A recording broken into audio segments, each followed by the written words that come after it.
സർക്കാർ ആശുപത്രികളിലെ അശരണ രോഗികൾക്കും കൂട്ടിരിപ്പുകാർക്കും ഡിവൈഎഫ്ഐ എത്തിക്കുന്ന ഹൃദയപൂർവ്വം ഉച്ചഭക്ഷണ വിതരണ പദ്ധതി 7ാം വർഷത്തിലേക്ക്.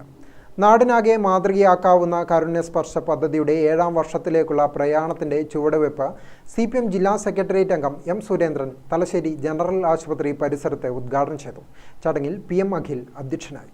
ശേഖരിക്കാൻ ഒരു സജീവമായ ഒരു പ്രവർത്തനം വേണം. യുവജനങ്ങളുടെ സംഘാടനം വേണം. വീടുകളിലേക്ക് ചെല്ലണം, അത് ശേഖരിക്കണം. വെറുതെ ശേഖരിച്ചു കൊടുക്കാനാവുകയുമില്ല, പോയതുകൊണ്ട് മാത്രമാവില്ല. രാവിലെ ആഹാരം തയ്യാറാക്കുന്ന വീടുകളിലെ അമ്മമാരുണ്ട്. അനേകം ലക്ഷക്കണക്കായ അമ്മമാർ ഉണ്ടാക്കി കൊടുക്കുന്ന ആഹാരമാണ് ഡിവൈഎഫ്ഐയുടെ പ്രവർത്തകർ പോയി ശേഖരിക്കുന്നത്.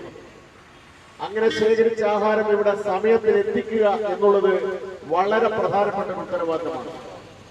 ആ ഉത്തരവാദിത്വം ഈ 7 വർഷക്കാലം പ്രവർത്തിച്ചുകൊണ്ടിരിക്കുന്ന എല്ലാ ഡിവൈഎഫ്ഐ സഖാക്കളെയും ഹാർദമായി ഞാൻ അഭിവാദ്യം ചെയ്യുന്നു. കേരളത്തിലുടനീളമുള്ള സർക്കാർ ആശുപത്രികളിൽ വയറെരിയുന്നവരുടെ മിഴി നനയാതിരിക്കാൻ ഡിവൈഎഫ്ഐ പ്രവർത്തകർ സൗജന്യമായി ഉച്ചഭക്ഷണ പൊതികൾ എത്തിച്ചു നൽകി വരികയാണ്. തലശ്ശേരിയിലെ 6 ബ്ലോക്കുകളിലുള്ള 75 മേഖലാ കമ്മിറ്റികളാണ് ഊഴമിട്ട് ഭക്ഷണ പൊതികൾ എത്തിക്കുന്നത്. പിന്നിട്ട 6 വർഷത്തിൽ 8,09,500 ഉച്ചഭക്ഷണ പൊതികൾ വിതരണം ചെയ്തു കഴിഞ്ഞു. സംഘടനയുടെ സന്നദ്ധ പ്രവർത്തകർ അവരുടെ പ്രവർത്തന പരിധിയിലെ ഓരോ വീടുകളിലുമെത്തി വിഷയം പറയുമ്പോൾ പൂർണ്ണ മനസ്സോടെ വീട്ടുകാർ ഏറ്റെടുക്കും. അവർ കഴിക്കുന്ന ഉച്ചഭക്ഷണത്തിൽ നിന്നും ഒരു പങ്കാണ് പൊതിക്കെട്ട് നൽകുന്നത്.